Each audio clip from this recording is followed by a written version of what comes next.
ನಮಸ್ತೆ ಎಲ್ಲರಿಗೂ, ಶುಭೋದಯ. ಇವತ್ತಿನ ಈ ಟಾಪಿಕ್ ಮಾತಾಡಬೇಕೋ ಬೇಡೋ ಅಂತ ಹಲವಾರು ಬಾರಿ ಆಲೋಚನೆ ಮಾಡಿದೆ. ಯಾಕಂದರೆ ಇದೊಂದು ಕಾಂಟ್ರವರ್ಸಿ ಟಾಪಿಕ್. ಸದ್ಯಕ್ಕೆ ಸೋಷಲ್ ಮೀಡಿಯಾದಲ್ಲಿರುವ ಒಂದು ಟ್ರೆಂಡಿಂಗ್ ಟಾಪಿಕ್ ಅಂದರೆ CJP, ಕಾಕ್ರೋಚ್ ಜನತಾ ಪಾರ್ಟಿ. ಇದರ ಬಗ್ಗೆ ಹೆಚ್ಚು ಎಕ್ಸ್ಪ್ಲೇನ್ ಮಾಡೋ ಅಗತ್ಯ ಇಲ್ಲ. ನಮ್ಮ CIJ ಅವರು ಒಂದು ಹೇಳಿಕೆ ಕೊಟ್ಟಿದ್ದರು. ಈ ಯೂತ್ಗಳು ಕೆಲಸ ಇಲ್ಲದ ಕಾಕ್ರೋಚ್ಗಳು ಸೋಷಲ್ ಮೀಡಿಯಾದಲ್ಲಿ ಅನಗತ್ಯ ವಿವಾದಾತ್ಮಕ ಪೋಸ್ಟ್ಗಳನ್ನು ಹಾಕ್ತಾ ಏನೋ ಟೈಮ್ ಪಾಸ್ ಮಾಡ್ತಾ ಇದ್ದಾರೆ. ಇದಕ್ಕೆ ರೊಚ್ಚಿಗೆದ್ದ ಯುವಜನತೆ ಆಲ್ರೆಡಿ ಒಂದು ಬದಲಾವಣೆ ಬೇಕಿತ್ತು ಎಲ್ಲರಿಗೂ. ಒಂದು ಸೋಷಲ್ ಮೀಡಿಯಾದಲ್ಲಿ ನಿಮ್ಗೆ ಗೊತ್ತಿದೆ, ಈಗ ಕೆಲವೊಂದು ವಿಚಾರಗಳು ಸಡನ್ನಾಗಿ ಕ್ಲಿಕ್ ಆಗುತ್ತೆ. ಇನ್ಸ್ಟಾಗ್ರಾಮ್ ಆಗಲಿ, ಫೇಸ್ಬುಕ್ ಆಗಲಿ, ಯೂಟ್ಯೂಬ್ ಆಗಲಿ, ಯಾವುದೇ ಸೋಷಲ್ ಮೀಡಿಯಾದಲ್ಲಿ ಒಂದು ವಿಚಾರ ಕ್ಲಿಕ್ ಆಗಲಿಕ್ಕೆ 1 ಸೆಕೆಂಡ್ ಸಾಕು. ಆದರೆ ಕ್ಲಿಕ್ ಆಗೋದಲ್ಲ ವಿಚಾರ, ಎಷ್ಟು ಸಮಯ ಅದು ಉಳಿತದೆ ಎಂಬುದು ಒಂದು ನಾವು ಥಿಂಕ್ ಮಾಡಲೇಬೇಕಾಗುತ್ತೆ. ಕೆಲವು ದಿವಸಗಳ ಹಿಂದೆ ಹುಟ್ಟಿಕೊಂಡಿರುವ ಈ CJP ಪಾರ್ಟಿ ಇದೊಂದು ರಿಜಿಸ್ಟರ್ಡ್ ಪಕ್ಷ ಅಂತೂ ಅಲ್ಲ. ಯಾಕಂದರೆ ನಿಮ್ಗೆ ಗೊತ್ತಿರ್ಬೋದು, ನಾನು ನಿನ್ನೆ ಒಂದು ಇಂಟರ್ವ್ಯೂ ನೋಡ್ತಾ ಇದ್ದೆ. ಅದರಲ್ಲಿ RSS ಮತ್ತು ಈ CJP ಪಕ್ಷ, BJP ಪಕ್ಷದ ಬಗ್ಗೆಲ್ಲ ಡಿಸ್ಕಷನ್ ಆಗ್ತಿತ್ತು. RSS ಪಕ್ಷ 100 ವರ್ಷಕ್ಕಿಂತ ಹೆಚ್ಚಿನ ಇತಿಹಾಸ ಇರುವ ಪಕ್ಷ, ಇನ್ನೂ ಕೂಡ ಅದು ರಿಜಿಸ್ಟರ್ ಆಗಿಲ್ಲ.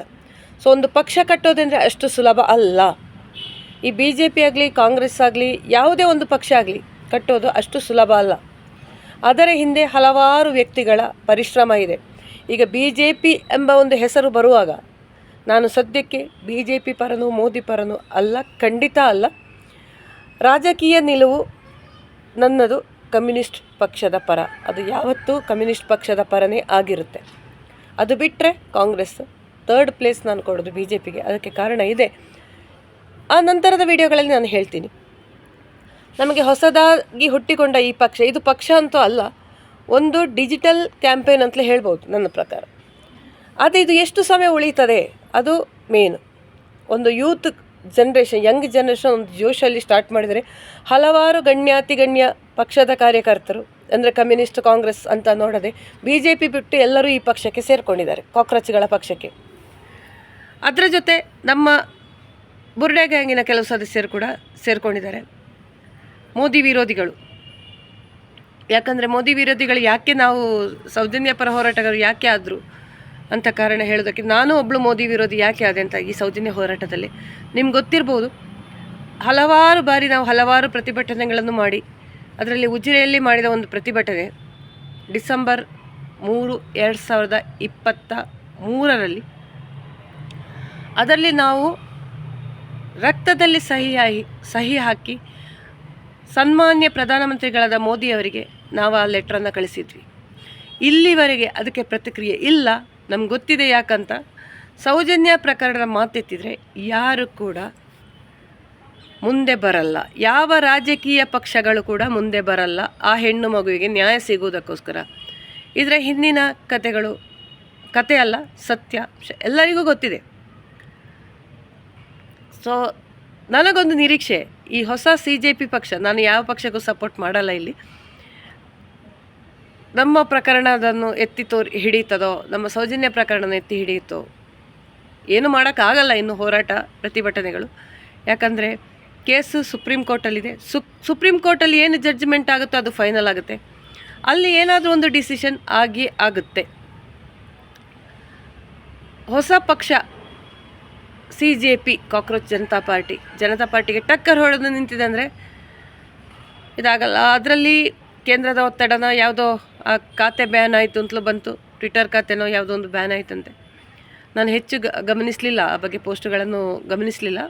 ಅಲ್ಪ ಸ್ವಲ್ಪ ವಿಚಾರಗಳು ನಮ್ಮ 3rd ಐ ಸುಬ್ರಹ್ಮಣ್ಯ ಹಂಡಿಗೆ ಅವರದೊಂದು ನ್ಯೂಸ್ ನೋಡಿದೆ, ಅದರಲ್ಲಿ ನನಗೆ ತುಂಬ ಕ್ಲಿಯರ್ ಆಯಿತು ಏನಿದು ಪಕ್ಷ ಅಂತ. ಏನು ಮಾಡ್ತೀನು ಈ ಪಕ್ಷಗಳು ನೋಡೋಣ. ಯಾಕಂದರೆ ಯುವಜನತೆ ತುಂಬ ಐಡಿಯಾಸ್ ಇದೆ.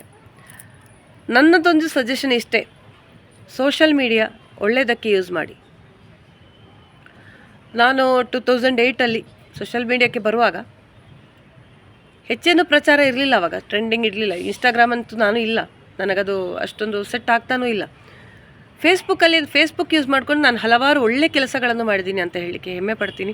ಹಲವಾರು ಒಳ್ಳೆ ಮಿತ್ರರನ್ನು ನಾನು ಪಡೆದಿದ್ದೀನಿ. ಅದು ನಮ್ಮ ಕೈಯಲ್ಲಿದೆ. ಸೋಷಲ್ ಮೀಡಿಯನ್ನು ಬಳಕೆ ಮಾಡೋದು ನಮ್ಮ ಕೈಯಲ್ಲಿದೆ. Whether it is for good or bad, ಹೇಗೆ ಬೇಕಾದರೂ ಮಿಸ್ಯೂಸ್ ಮಾಡ್ಬೋದು ಅದನ್ನು. ಯಾಕಂದರೆ ನೋಡಿ, ನಾನೊಂದು ಹೊಸ ಅಕೌಂಟ್ ಓಪನ್ ಮಾಡಿದೆ, ಇಮಿಡಿಯೇಟ್ ಮೆಸೆಂಜರಲ್ಲೇ ನನಗೆ ಅಗತ್ಯ ಇಲ್ಲದ ಮೆಸೇಜ್ಗಳು, ನಾನು ಅದಕ್ಕೆ ರಿಪ್ಲೈ ಕೊಡೋಕ್ಕೆ ಹೋಗಲ್ಲ. ವೀಡಿಯೋ ಕಾಲ್ಗಳು, ಆಡಿಯೋ ಕಾಲ್ಗಳು ಇಮಿಡಿಯೇಟ್ ಬ್ಲಾಕ್ ಮಾಡಿಬಿಟ್ಟೆ. ಸೊ ಒಂದು ಸೋಷಲ್ ಮೀಡಿಯಾ ಪ್ಲ್ಯಾಟ್ಫಾರ್ಮನ್ನು ಒಳ್ಳೆಯದಕ್ಕೋಸ್ಕರ ಬಳಕೆ ಮಾಡ್ಬೋದು.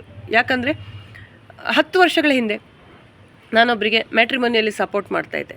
ನಾನೇ ಒಂದು ಪೇಜ್ ಕ್ರಿಯೇಟ್ ಮಾಡಿದೆ, ಮ್ಯಾಟ್ರಿಮೋನಿ ಪೋಸ್ಟ್ಗಳನ್ನು ನಾನು ಹಾಕ್ತಾಯಿದ್ದೆ. ಆ ಮೂಲಕ ಒಂದು 4-5 ಮದುವೆಗಳನ್ನು ಒಂದು ವರ್ಷದಲ್ಲಿ ನಾನು ಸೋಷಲ್ ಮೀಡಿಯಾದಲ್ಲಿ ನನ್ನನ್ನು ಕಾಂಟ್ಯಾಕ್ಟ್ ಆದ ಫ್ರೆಂಡ್ಸಿಗೆ ನಾನು ಮಾಡಿದ್ದೀನಿ. ಅಂದರೆ ನಮ್ಮ ಕಮ್ಯುನಿಟಿ, ಬ್ರಾಹ್ಮಿಣ್ಸ್ ಕಮ್ಯುನಿಟಿಗೆ ಮಾತ್ರ. ಸೊ ಇದು ನಾನು ಪಾಸಿಟಿವ್ ಆಗಿ ಅದನ್ನು ಬಳಸಿಕೊಂಡಿದ್ದು. ಮತ್ತು ಹಲವಾರು ಉದ್ಯೋಗ ಅವಕಾಶಗಳನ್ನು ಪೋಸ್ಟ್ ಮಾಡಿದ್ದೀನಿ. ಇದರಲ್ಲಿ ಪರಿಚಿತರಾದ ಹಲವರು ನನ್ನ ಜೊತೆ ಇವಾಗಲೂ ಇದ್ದಾರೆ. So social media is a good platform if you know to use it as in a good way. So ಈ ಪಕ್ಷನೂ ಅಷ್ಟೇ, ಈ CJP ಪಕ್ಷನೂ ಅಷ್ಟೇ, ಒಗ್ಗಟ್ಟಾಗಿ ಯುವ ಜನತೆ ಒಂದು ಒಳ್ಳೆಯ ಉದ್ದೇಶದಿಂದ ಸ್ಟಾರ್ಟ್ ಮಾಡಿದರೆ ಅದು ಖಂಡಿತ ಸಕ್ಸಸ್ ಆಗುತ್ತೆ. ಅದು ಬಿಟ್ಟು ಅವರು ಹೇಳಿದಂಗೆ, ನಮ್ಮ ನ್ಯಾಯಮೂರ್ತಿಗಳು ಹೇಳಿದಂಗೆ, ಪರಾವಲಂಬಿಗಳು, ಪ್ಯಾರಾಸೈಟ್ಸ್, ನಿಮ್ಗೆ ಗೊತ್ತಿದೆ ಪ್ಯಾರಾಸೈಟ್ಸ್ ಅಂದರೆ ಏನು ಅಂತ. ಬೇರೆ ಸಸ್ಯದ ಮೇಲೇನೋ ಡಿಪೆಂಡ್ ಆಗಿರುತ್ತೆ. ಸೋಷಲ್ ಮೀಡಿಯಾದಲ್ಲಿ ಅನಗತ್ಯ ಪೋಸ್ಟ್ಗಳು, ನನ್ನದೇ ವ್ಯಕ್ತಿಗತ ಅನುಭವಗಳು ಹೇಳಲಿಕ್ಕೆ ಸ್ಟಾರ್ಟ್ ಮಾಡಿದರೆ, ನಾನು ಮಾಡಿದ್ದೆ ಒಂದು ಟೈಮ್ನಲ್ಲಿ. ನಾವು ಸೌಜನ್ಯ ಹೋರಾಟದಲ್ಲಿರುವಾಗ ನಾನು ಅತಿ ಹೆಚ್ಚು ಪೋಸ್ಟ್ ಮಾಡ್ಕೊಂಡಿದ್ದೆ, ಅತಿ ಹೆಚ್ಚು ಕೇಸ್ಗಳನ್ನು ನನ್ನ ಮೈ ಮೇಲೆ ಹಾಕ್ಕೊಂಡಿದ್ದೀನಿ. ಮಾತಾಡುವಾಗ, ಇನ್ನೊಬ್ಬರನ್ನು ಟಾರ್ಗೆಟ್ ಮಾಡುವಾಗ ಸ್ವಲ್ಪ ಗಮನ ಇರಿ. ನಿಮ್ಗೆ ಗೊತ್ತಿರ್ಬೋದು, ಲಾಸ್ಟ್ 3 ತಿಂಗಳಿಂದ ನನ್ನ ಮೇಲೆ ಆದ ಒಂದು ಸೋಷಲ್ ಮೀಡಿಯಾ ಅಟ್ಯಾಕ್.